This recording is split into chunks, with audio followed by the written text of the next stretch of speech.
When Steve Jobs resigned as Apple CEO in 2011, filling his shoes was going to be a big ask. Steve, who brought the company up from the ground and made it into one of the biggest tech giants in the world, was leaving the company due to health reasons.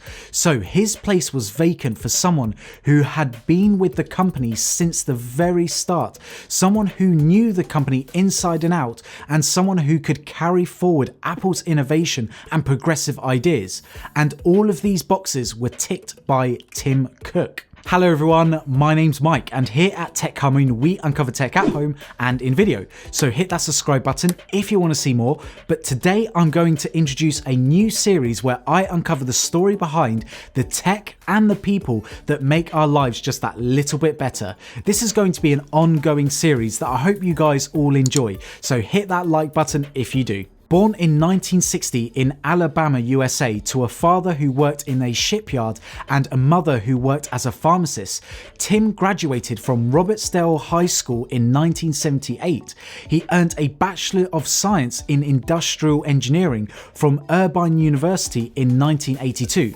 After graduating from Irvine University with his degree, Cook spent 12 years in IBM's business evolving personal computers and serving as director of the North American fulfillment. During this time, he went on and completed his master's in business administration from Duke University in 1988. He graduated at the top 10% of his graduating MBA class as well. In 1997, he became vice president for corporate materials at Compaq for 6 months, but then his life was about to change for good when he was hired at Apple by Steve Jobs in 1998. Cook has always been praised for Steve Jobs saying that when he came calling to get him on the board for Apple, Cook didn't think twice, because he knew a man of Steve Jobs' stature must see something in you for him to recruit you. Cook explained the event in his commencement speech for Irvine University when he met Steve Jobs by saying, "On that day,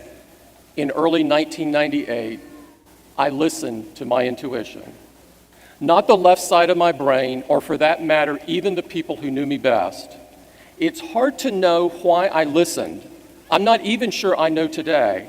But no more than 5 minutes into my initial interview with Steve, I wanted to throw caution and logic to the wind and join Apple.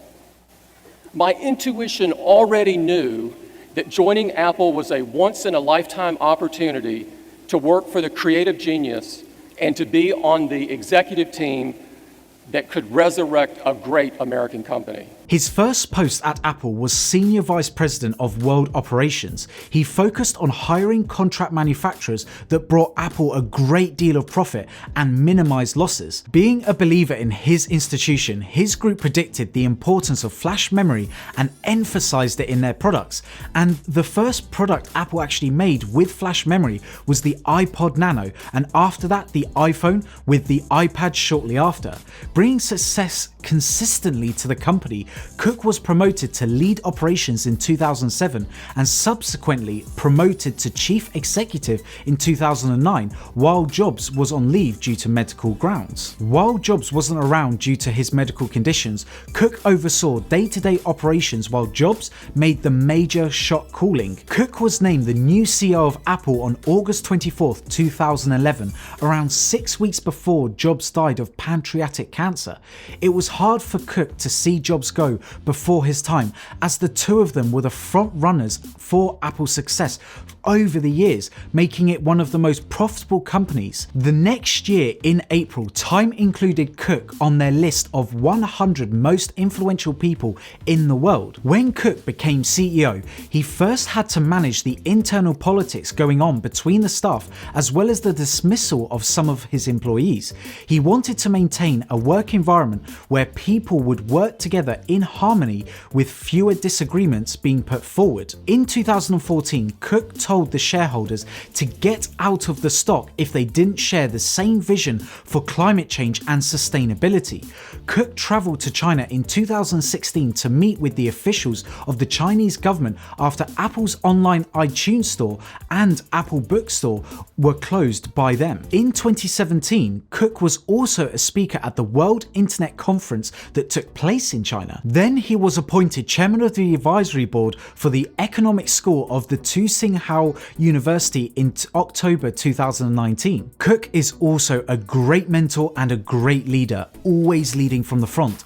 It has been heard that ever since he had become CEO, he starts sending emails at 4:30 a.m. to his staff, and they also had Sunday night staff meetings to prepare the team for the week coming. Cook shared in May of 2013 that his leadership focus on people, strategy and execution, as he explained.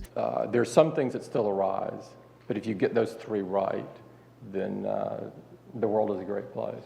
Under Cook, Apple has increased its donations to charity as well. Though he has had success as the CEO of Apple, often Cook has been on the receiving end of several controversies. Being a man with such power, wealth and influence, he has even gotten on the wrong side of politics. Following a terrorist attack in San Bernardino, California in 2015, the FBI requested Apple in assistance in unlocking the phone of one of the terrorists that was involved in the attacks. In 2016, the Department of Justice also ordered Apple to create a firmware for the iOS device that would help investigators bypass its device's security system.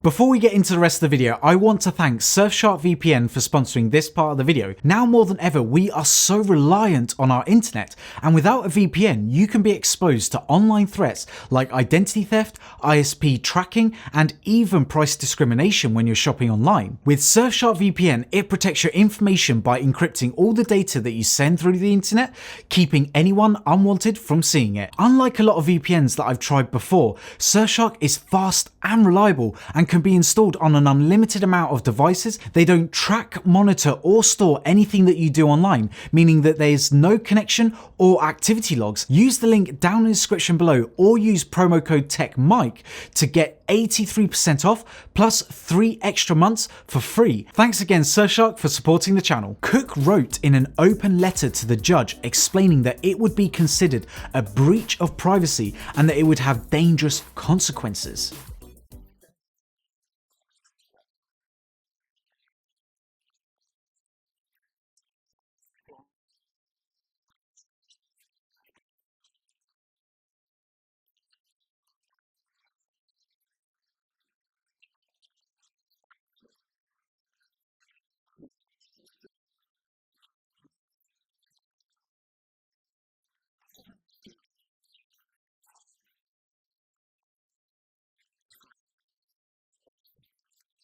In 2015, Cook said that he had donated to Democratic Senators Chuck Schumer and Patrick Leahy for their stances on e-book pricing and surveillance reform. In the 2016 election, Cook raised funds for the presidential campaign of Hillary Clinton and also donated to the campaign of Barack Obama years back. And you're not going to believe it, but at one point in Hillary's campaign, Hillary was considering Cook as a candidate for vice presidency. Cook's personal life is very secluded from the press and papers. In 1996, he was misdiagnosed with multiple sclerosis and ever since has carried out several charities and fundraising events. In 2009, he offered to give a portion of his liver to Steve Jobs, with whom he shared a blood type with, which Steve Jobs immediately refused and said that he would not let him do that. On October 30th, 2014, Cook came out as gay. He said that he was proud to be gay and it was a gift to him from nature. Even though many people at Apple knew about his sexual orientation before he announced it, he did not focus much on his personal life, but made Apple's success his #1 priority. He became the first and only openly gay CEO on the Fortune 500 list. On The Late Show with Stephen Colbert in 2015, Cook clarified that I needed to do something, and that where I valued my privacy significantly, I felt that I was valuing it too far above what I could do for other people.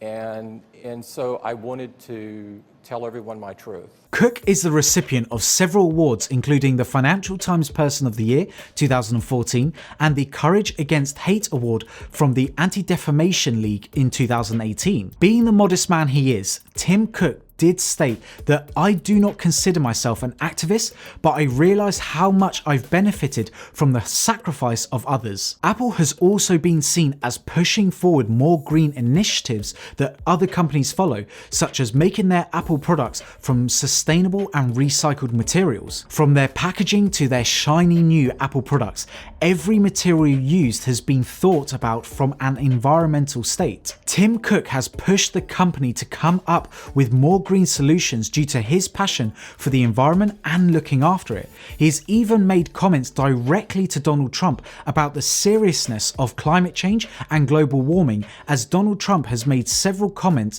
that global warming isn't real. Tim Cook's latest move was the removal of the chargers and headphones from all future iPhones, saving more from waste and the reduction of their carbon footprint. And when Apple first announced this, a lot of companies such as Samsung and Xiaomi actually made fun of them, but now we are seeing companies following in their footsteps just a couple months later. Filling the shoes of Steve Jobs was no easy task, but Tim Cook has done an exceptional job so far. He has made the company more valuable and more profitable than Steve Jobs did in his time, with a company valuation of over $1 trillion.